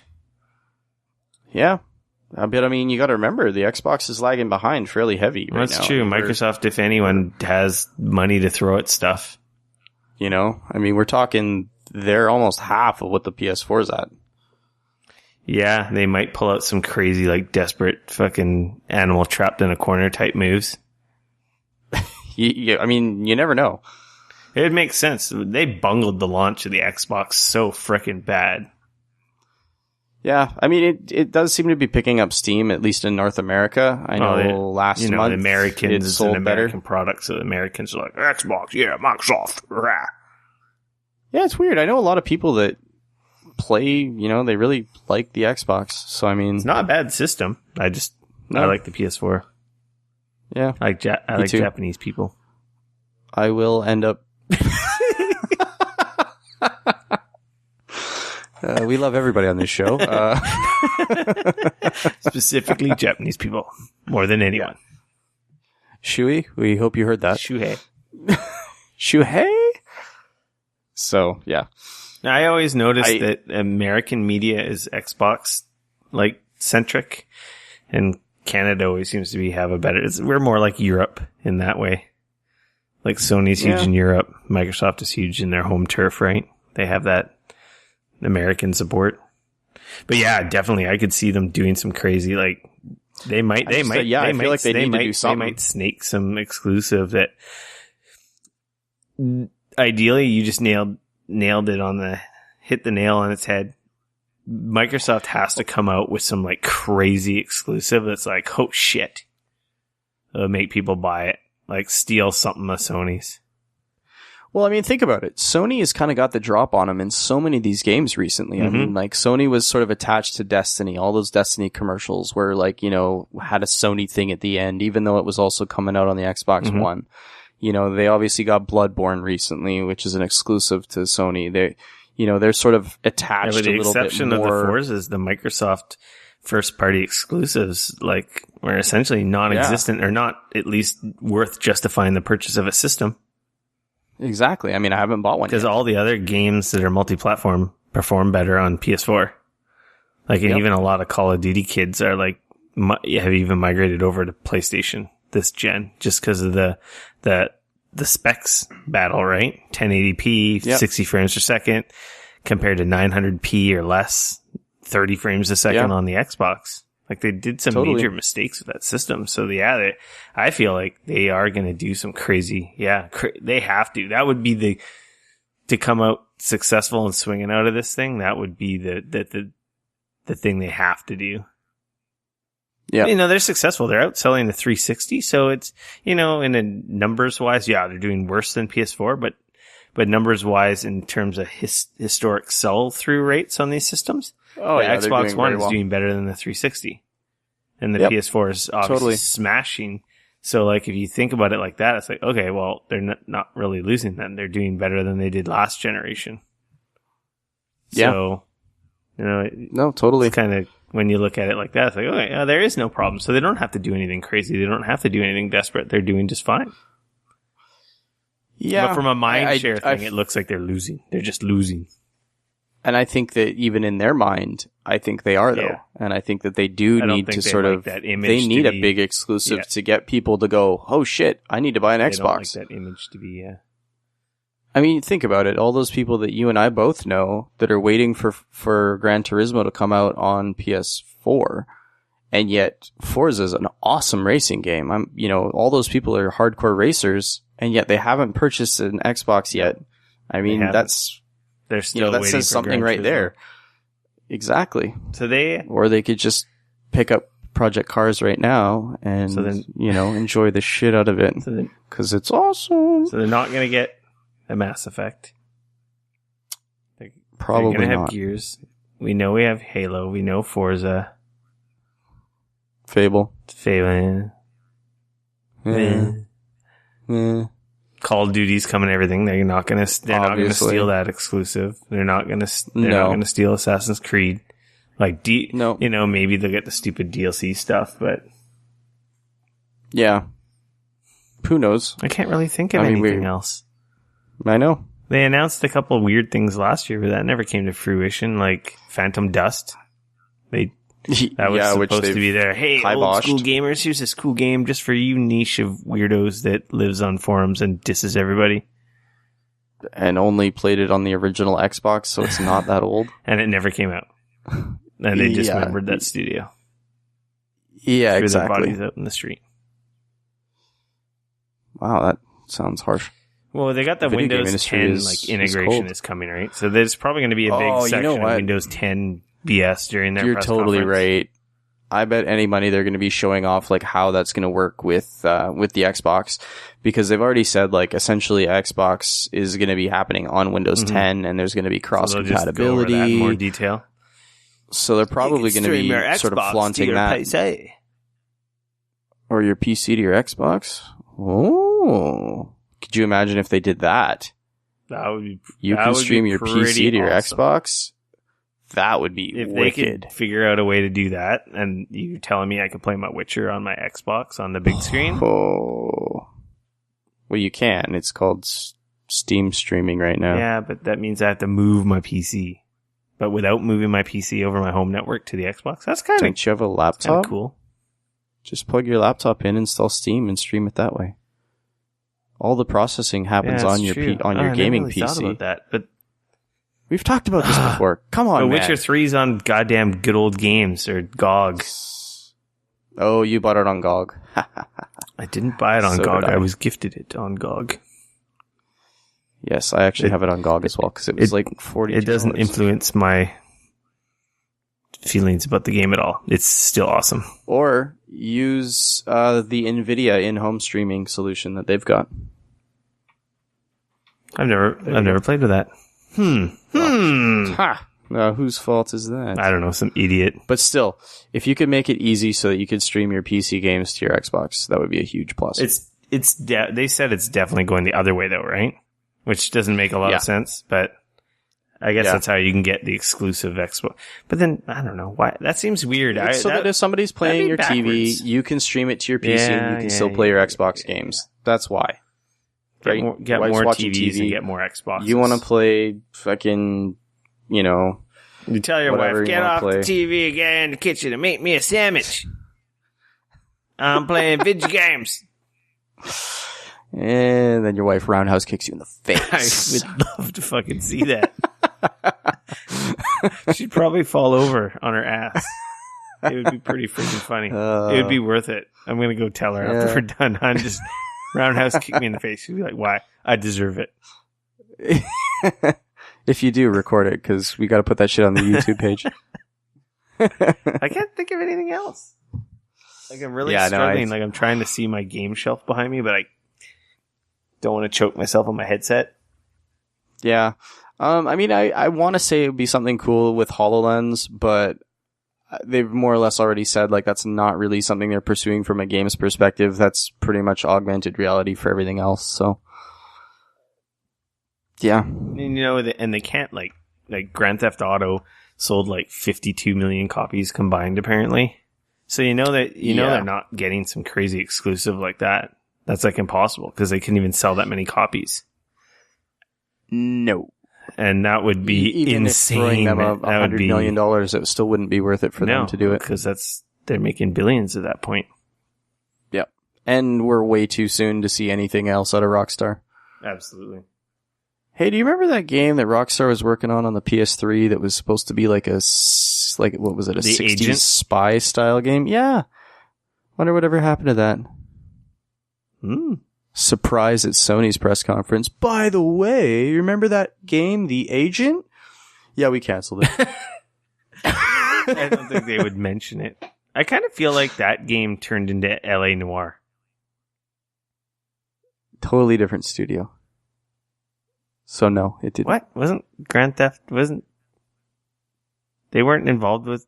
LA Noire was the studio was the studio down in Australia. That wasn't Rockstar? No.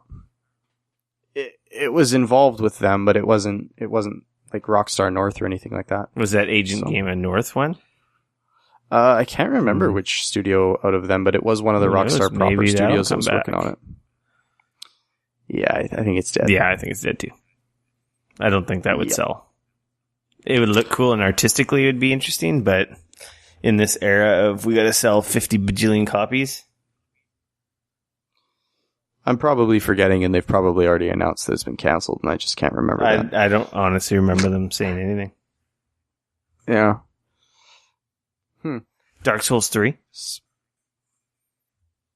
Yeah, it's possible, but I don't think that it would be an wouldn't be Xbox exclusive. Yeah, but I can't. Yeah. It's going to be, Oh, what's that? Quantum Break? Is that what it's called? Oh, yeah, you're right. That was already announced, so that's not a surprise. That was a surprise last year. Yeah, we're going to find out. I'm sure we're going to find out more about that. That'll totally I think they already there. said that's not coming out this year, right? Ah, man, I want to say you're right. I feel like they said that. Isn't there like some TV show that it's supposed to come out with or something? Yeah. I really hope we learn a little bit more about the the Halo TV show that they were working on. I mean, I know that they've essentially shuttered all of it. It was on the Halo Master Chief Collection. It was bad. I can't remember the name of it now, but I watched like 2 episodes of it and I'm like, yeah, this is not good. It was like low Wait. budge. Are you thinking of the one filmed here in Vancouver that was released on Netflix? Not the fall of whatever they called that one. No, it had some... I can't remember his name. And I can't remember the name of it I must look into this now. Do a search. Halo Stupid TV Show.com. No, they released it. It came out. Are you thinking of Forward Unto Dawn? No, Forward Unto Dawn was the movie, which was like you said, Netflix special. Well, it was a miniseries that was filmed for Netflix. Yeah, that came out. Yeah, that's different than Unto Dawn. Unto Dawn was like a full movie, like 90 minutes, and Halo Nightfall was the TV series that they were talking about. That came out. Unto Dawn was a made for YouTube that they cut into a movie. Mm-hmm. It was quite good. Yeah, it wasn't bad. I thought it was better than Nightfall. It started off a little slow. I didn't realize Nightfall was out, and I didn't realize it sucked. 5.9 out of 10 on IMDb. That's a bummer. So it sucks, especially compared to the Power show that Sony's released then. He's the main actor, Locke. He's in a bunch of TV stuff. I can't remember what specifically. Oh, well, there you go. He's the main guy. It just seemed kind of low budget. So they're visions of grandeur with a Steven Spielberg produced awesome Halo TV show sputtered by the wayside. I guess they were far enough along in that and pulled the plug and cut the budget, and they kind of delivered, but sort of they just finished it. I think they realized the eyeballs weren't there, so they threw it out. It sucks. Yeah, I think that's probably about it. Yeah, I can't think of anything. I'm just draw blank. Yeah, me too. Obviously, the thing that's probably going to happen is they're going to have some kind of crazy exclusive, but I can't even think of what that would be because everything's multi-platform. There's going to be something new for sure, but what? Oh, speaking of something new, what about that Capcom game? It was Deep Down. Deep Down. I wonder if we'll see that for the PS4. I think I showed it at Tokyo Game Show last year, and it might be in beta. Yeah. Kind of forgot about that. So, well, there you have it. With that, I think we're good. Yep, I think so. Can't really think of anything. I think we're done with Microsoft. Yeah. Next week, we'll talk about Nintendo and PC, and maybe just like Ubisoft and EA will kind of roll it into everything. And what Konami's not coming out with that they could be. They're making casino games. Kachinko machines. And gambling stuff. In Vegas, I'll vandalize a Konami machine when I see it. Put a cardboard box in it. And with that, you can find us online everywhere at Geekoholics. Check out our website. .com. And our YouTube page. Our Facebook, our Twitters, our Instagrams, our Tumblrs. Yeah. I'm running a contest right now, giving away a Majora's Mask messenger bag. It was a Club Nintendo exclusive. So that's actually up and running. Up on the... So it's sweet. Pinned on the Tumblr, pinned on the Twitter and the Facebooks. So very nice. It's basically just follow and retweet our Twitter account for basic entry. Get a cool Majora's Mask crap. There are multiple ways to enter that contest. If you do more tasks, you can unlock more entries. I think you can get up to 8 entries on this one. Very cool. So yeah, enter that. I think I'll maybe do the Gold Mario next week or when I get back from my trip, but I'm going to give away a Gold Mario amiibo. Very cool. I know people like the amiibos for some reason. Yeah, they're stupid. Amiibos suck. Stupid amiibos. Speaking of amiibos, the next wave comes out while I'm in Vegas. Oh, man. I know. I'm so split. It's like, okay, go get drunk with everyone or go sit in the lineup on the Friday morning and this is the thing. It's like, I can't even really I can't get them all. There's 2 exclusives. One at Toys R Us and one at Best Buy? Target. Target. So it's like, okay, where do I hedge my bets? I have the Target one pre-ordered that I'm getting sent to a friend's house in the US because I managed to sneak in on that one on Target.com. Right. But they don't ship to Canada, so I had to ship it to him. So Toys R Us one is the one I don't have. So I don't know where Toys R Us is in Vegas. And am I going to be super hungover? It sounds like And all of our listeners are yelling at their radios right now going, like, dude, they're fucking I know it amiibos. sounds. Just get drunk with your I will friends. be drunk with them. This is the next morning when we're still probably coming home from our all-nighter. Swing by a fucking Toys R Us at 8 or 10 in the morning when they open up and pick up this stupid fucking piece of garbage. Ugh. Yeah. I don't know. I think I will be hungover, puking, drunk somewhere, so I'll probably just end up having to go to eBay on that one. Fair enough. So yeah. Anyway, rate us on iTunes. Share us with your friends. Tell everyone how angry I am all the time. About amiibos. And everything. And how I drop lots of F-bombs. And it's very entertaining, and you will have the lols. The lols. Nice. Actually, I was listening to our podcast last week while cutting the lawn, and I actually laughed. So, Well, that's pretty good. funny. Laughing at your own stuff. So that was episode 9 of the Geekoholics Anonymous podcast. Enter our contests. Follow us, like us, share us. I think most of you who listen already do that. If you don't, please do. Help get our numbers higher. Help get me more notoriety on the internet so I can become famous and eventually one day maybe get to go to cool stuff for free and not out of pocket. And then I can tell you about it. Or at least talk about shit at cool places for free. Oh, we got our PAX tickets and stuff. So Well, there that's you go. exciting. Our PAX hotel. So we're definitely going to PAX. PAX is booked. You'll That's done. Exactly. You'll see us at PAX. That'll be awesome. I love PAX. Yep. It's so much fun. Definitely. That's what you should do. I'm If you've excited. never gone, make it your mission, and you should go. Yep. Definitely one of the funnest gaming events. Period. I agree. Anyway, PAX is fantastic. you can follow me on Twitter at Rick F. No K RICF. I'm at Dane Cody. That's at DAYNECODY. So don't be afraid to hit us up on Twitter with any questions you have, any ideas you have, any features you would like to see. If you have any ideas, hit us up. You know, maybe you'll help us know. change the shape of the show. Any internet people, celebs that you might want to see on our show, don't be afraid to hit them up on Twitter and go, hey, these guys are rad. You should be on their podcast. Yeah. Maybe we can- Tell Greg Miller he smells and that we told him so. He doesn't smell. I like Greg. He's awesome. He still does smell a little bit, though.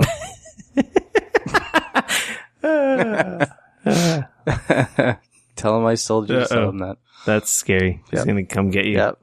And with that, we are out. Amiibos suck. Peace.